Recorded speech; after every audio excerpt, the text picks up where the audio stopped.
Değerli şairimiz Xaliq Uğur yazır ki, 40 illik ömrümü vurdum topladım. Zamanı çok böldüm, vaxtı yoxladım. Döndüm ki geriye neyi saxladım. Baxdım yaşamağa, ömür qalmadı. Gözlerim baxdısa kökü saraldı.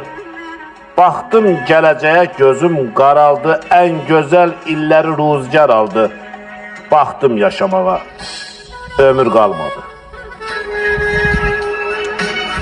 Dərd məni yedikcə yatağa düşdüm. Dərd məni yedikcə yatağa düşdüm. Sanki bir qaranlıq otağa düşdüm. Gözümü açanda torpağa düşdüm.